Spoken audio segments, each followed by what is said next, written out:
이에 바리새인들이 가서 어떻게 하면 예수를 말의 올무에 걸리게 할까 상의하고 자기 제자들을 헤롯 당원들과 함께 예수께 보내어 말하되, 선생님이여, 우리가 아노니 당신은 참되시고 진리로 하나님의 도를 가르치시며 아무도 그리끼는 일이 없으시니 이는 사람을 외모로 보지 아니하심이니이다.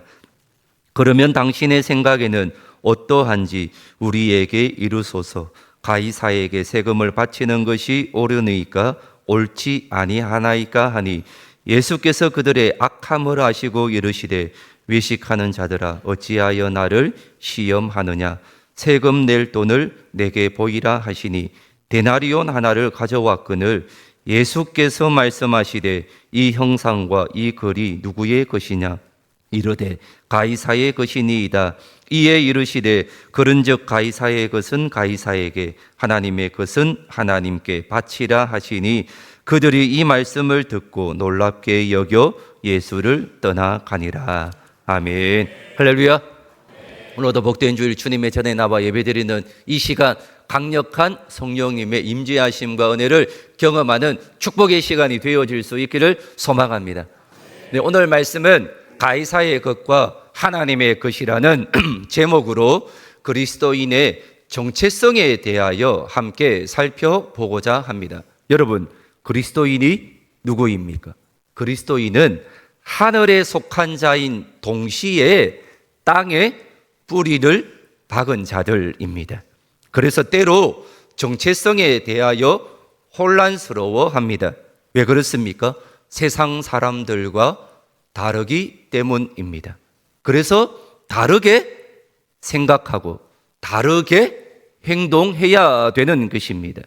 그런데 여러분, 사단은 이러한 정체성에 대한 혼란스러운 이 상황을 가만히 내버려 두지 않습니다. 이러한 혼란을 이용하여서 그리스도인의 영향력을 감소시키려 합니다. 너 원래 땅의 사람이잖아. 땅에만 신경 써라고 유혹합니다. 그래서 우리의 시선을 어디에 고정시키려고 하는가 하면 땅에만 고정시키려 합니다. 모든 관심을 그곳에 두기 위하여, 잡아두기 위하여 온갖 방법을 동원하고 우리를 유혹한다는 것입니다. 이 유혹에 우리가 넘어가기 때문에 그리스도인의 영향력이 작아질 수밖에 없습니다. 오늘 예수님은 본문을 통하여 그리스도인의 정체성에 대하여 말씀하십니다. 즉, 세상 속에서 하나님 나라 백성으로 살아가기입니다. 한번 따라해 보겠습니다. 세상 속에서 하나님 나라 백성으로 살아가기. 여러분, 이것이 바로 그리스도인의 정체성인 줄 믿습니다. 사랑하는 성도님, 우리가 해외여행 갈 때에 가장 먼저 챙기는 물건이 하나 있습니다. 이것 없으면 여행 자체를 해외로 떠날 수가 없습니다. 그 물건이 바로 여권입니다. 여러분, 여권은 낯선 땅에서 내가 누구인지, 내가 어느 나라의 보호를 받는지를 증명해 주는 유일한 신분증이 바로 여권입니다. 그런데 여러분, 이 한국 여권의 파워가 지금 대단합니다. 전 세계 10위권 안에 들 것 같습니까? 한국 여권의 파워. 들더라고요. 5등 안에 들까요? 될 것 같습니까? 듭니다, 여러분. 전 세계 한국 여권의 파워 세계 2위입니다. 이게 정하는 여러 가지 이유가 있더라고요. 무비자로 갈 수 있는 나라가 몇 개국이나 되느냐.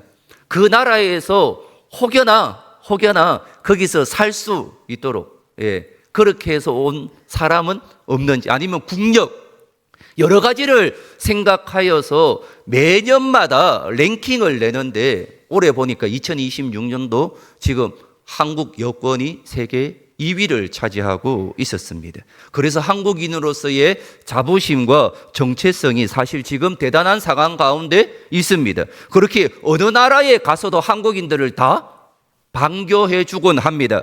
이것이 바로 한국 여권의 파워이기도 하죠. 여러분, 오늘 읽은 마태복음 22장의 말씀은 영적인 여정에 있는 우리에게 아주 중요한 정체성의 문제를 던져주고 있습니다. 즉, 나도 하나님 나라 시민권자이자 나도 하나님 나라 여권이 있다. 이것을 우리에게 말씀해 주고 있습니다.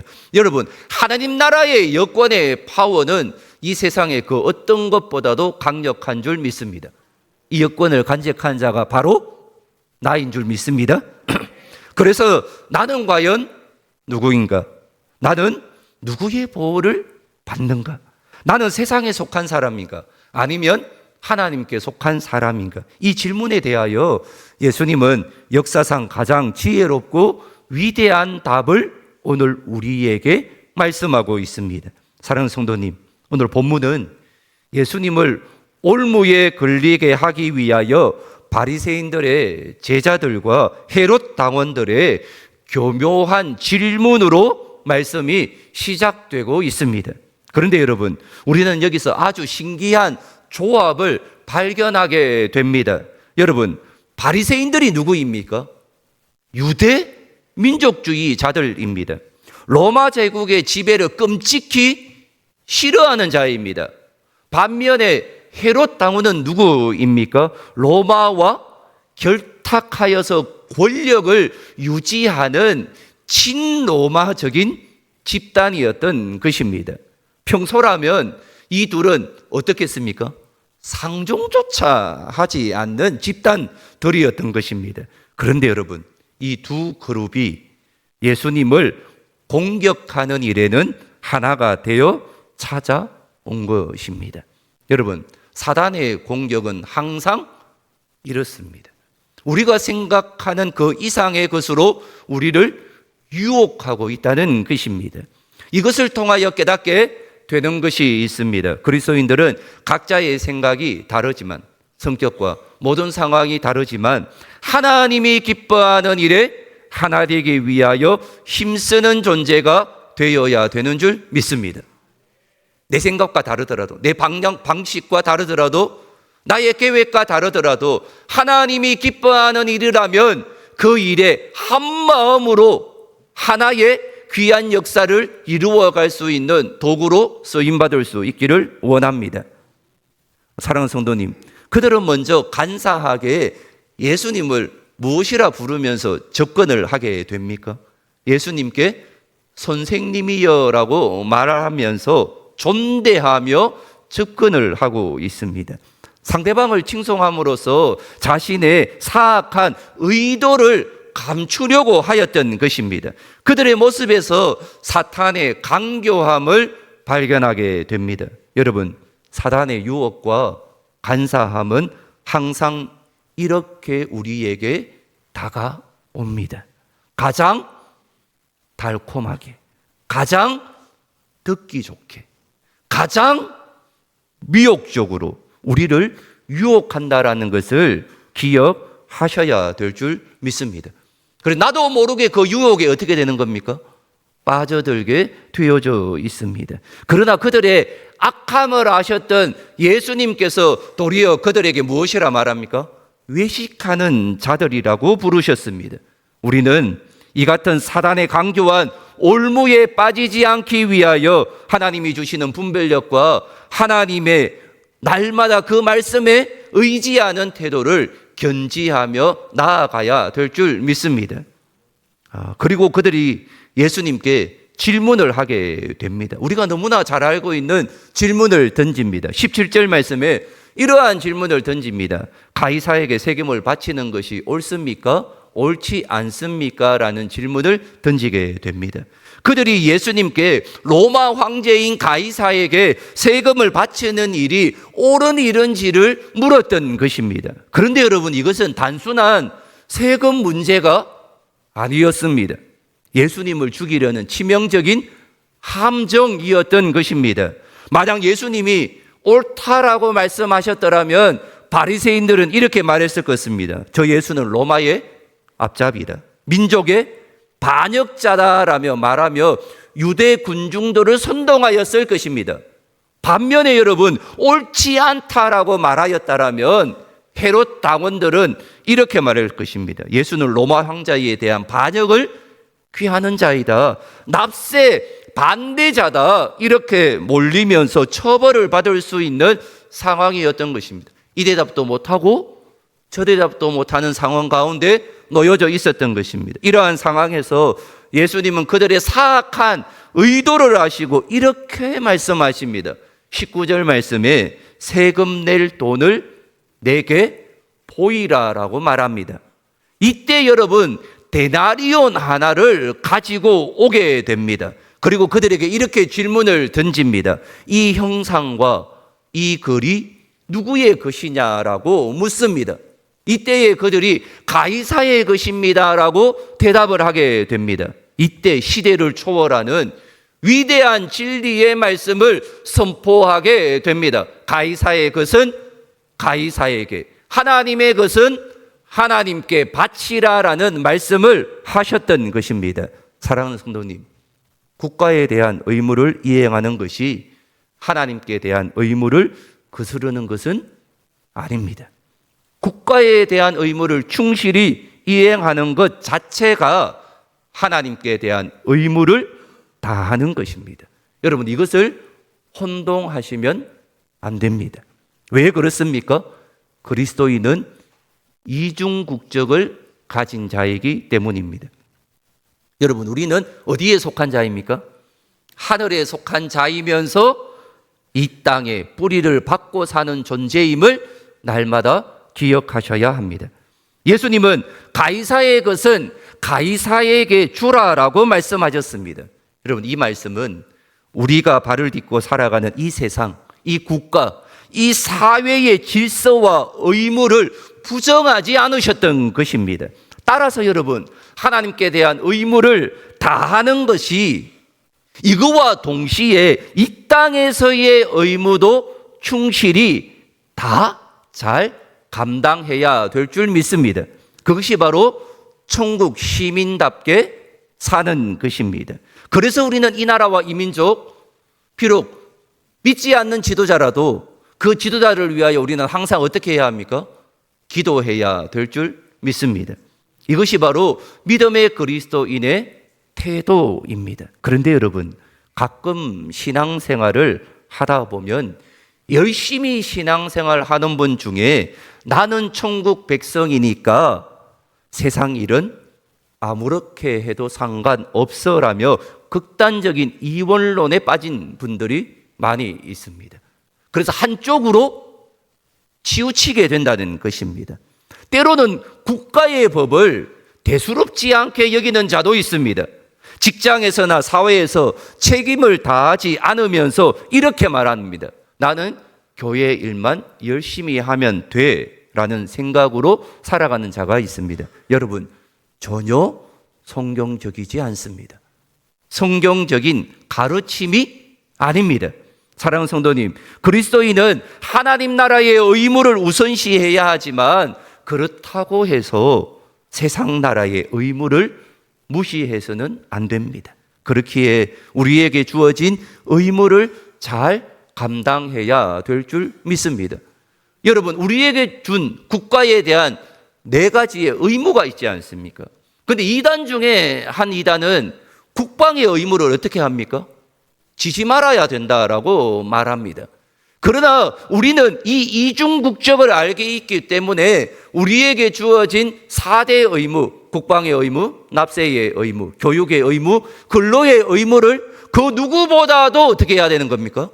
충실히 감당해야 될 줄 믿습니다. 이것을 위하여 나에게 주어진 이 땅에서의 귀한 일도 최선을 다해야 하고, 또한 우리가 하늘에 속한 자임을 날마다 기억하면서 하나님의 일도 최선을 다해야 될 줄 믿습니다. 그러나 여러분, 세상 사람들은 어떻습니까? 가이사의 것이 전부인 줄 살아가고 있습니다. 세상의 권력, 돈, 명예가 자신의 정체성이라고 생각합니다. 그래서 사단은 어떻게 합니까? 이것만 보게 만듭니다. 그것만 쫓아가게 우리의 시선을 거기에 고정시키고 있다는 것입니다. 하지만 이전 국적자인 우리 그리스도인들은 세상의 의무를 다하면서도 우리의 궁극적인 소속이 하늘에 있음을 잊지 않는 믿음의 그리스도인이 되어질 수 있기를 원합니다. 그래서 하나님의 일에 대하여 날마다 관심 가지며 최선을 다하며 달려갈 수 있기를 원합니다. 그렇다면 여러분, 예수님이 말씀하신 하나님의 것은 하나님께 바치라라는 이 말씀의 의미는 무엇일까요?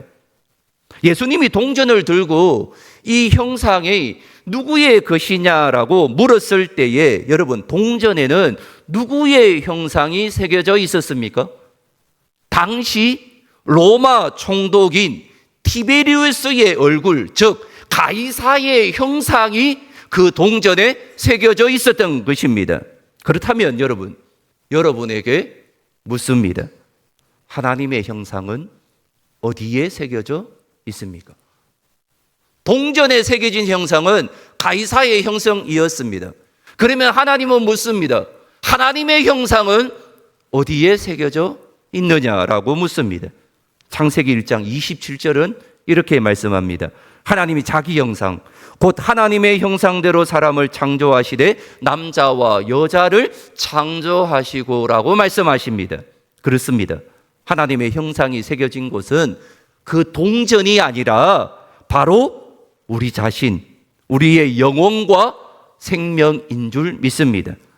여러분, 동전에 가이사의 형상이 새겨져 있어서 가이사에게 돌려주어야 했다라면 하나님의 형상이 선명하게 새겨진 우리의 생명, 우리의 마음, 우리의 존재 자체는 누구에게 돌려주어야 마땅한 것이겠습니까? 나를 창조하신 만왕의 왕이신 전능하신 하나님께 올려드리는 것이 마땅한 것인 줄 믿습니다. 이것이 바로 하나님께 영광 올려드리는 삶입니다. 그렇기에 사실 여러분, 오늘 말씀의 핵심은 이것이었습니다. 너희는 가이사에게 세금을 바치느냐 마느냐로 논쟁하고 있지만 정작 하나님의 형상으로 지음받은 너희의 생명은 하나님께 바치고 있느냐? 너희 자신은 누구의 것이냐? 이렇게 묻고 있었던 것입니다. 이것이 오늘날 지금 이 순간 나를 향한 예수님의 질문입니다. 사랑하는 성도님, 세상은 끊임없이 우리에게 가이사의 형상만 찍어내려고 합니다. 그래서 이렇게 말합니다. 너희의 가치는 네가 가진 통장의 창고이다라고 말합니다. 너희의 정체성은 네가 사는 아파트의 평수이다. 네가 타고 다니는 차의 종류이다. 네가 입고 다니는 옷이다라고 우리를 유혹하고 있다는 것입니다. 그렇기에 성공하고 싶으면 세상의 방식대로, 가이사의 방식대로 살아가야 한다라고 우리에게 말하고 있습니다. 여기에 대한 분명한 해답이 무엇입니까? 나는 하나님의 것이다. 나는 하나님의 형상대로 지음받은 존재이다. 내 안에 하나님의 형상이 있다. 그래서 나는 세상의 방식이 아니라 하나님의 방식으로 살아가는 존재이다. 이것을 날마다 고백하며 살아가는 믿음의 그리스도인이 되어질 수 있기를 축원합니다. 세상은 가이사의 형상대로 찍어내려고 하지만 우리 안에 있는 나는 하나님의 형상을 가진 자이기 때문에 이 형상대로 살아가는 은혜가 우리의 삶 가운데 있어야 된다는 것입니다. 결국 여러분, 내 생명, 내 시간, 내 자녀, 내 재산, 내 미래가 모두 하나님의 것인 줄 믿습니다. 우리의 삶 전체를 하나님께 올려드리는 믿음의 그리스도인이 되어질 수 있기를 원합니다. 이것이 바로 하나님의 것은 하나님께 바치라라는 의미였던 것입니다. 사랑하는 성도님, 우리가 이러한 분명한 정체성을 가질 때에 비로소 세상을 이길 힘을 얻게 됩니다. 여러분, 우리는 이러한 시대 속에서 결단해야 합니다.